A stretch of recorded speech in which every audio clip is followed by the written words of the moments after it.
Moi, les gars bruns, arqués, grands de taille, plus jamais.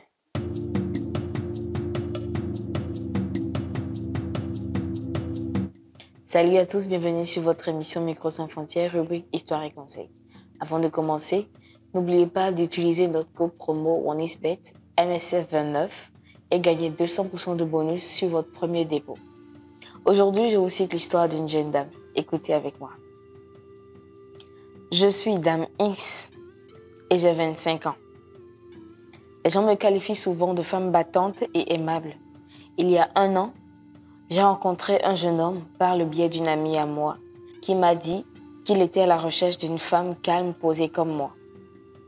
Je lui ai dit que je n'étais pas intéressée car ma dernière déception datait à peine de 4 mois, dont j'avais décidé de ne plus me consacrer à l'amour, mais de me consacrer à mes activités et à mon boulot. Elle m'a tellement harcelée pendant tout un mois. J'ai dû céder.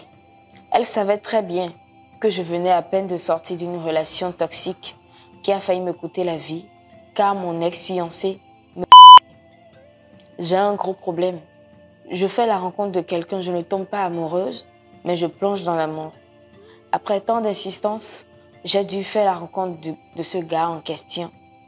Un bel homme, grand de taille, brun et arqué. J'avais un loyer de 30 000 que je payais chaque mois par moi-même et mes dépenses étaient entièrement à ma charge. Lorsque mon salaire tombait, je lui disais et on faisait le programme sur cet argent pour le mois. Il ne me donnait rien et cela ne me dérangeait pas car il était étudiant. La seule chose qu'il me donnait, c'était vraiment le sexe et je n'arrêtais pas de lui dire que je l'aimais et que je suis toujours là. Et il me disait souvent « merci d'être là ». J'étais arrivée chez lui un jour et j'ai vu les photos de plusieurs filles au mur.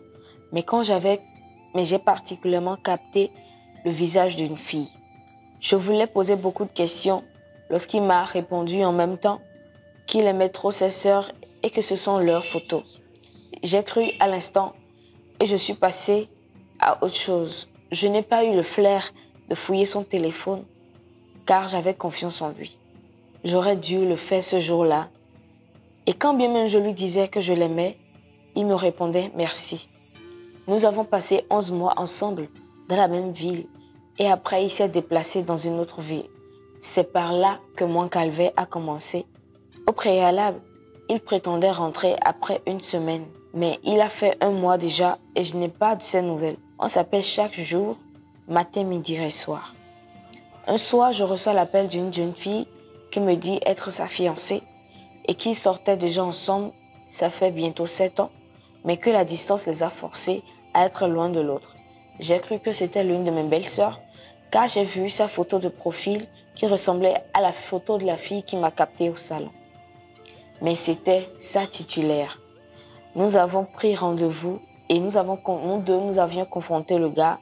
Il a nié en bloc et a dit à sa petite amie que j'étais la copine de son amie et que je le harcelais.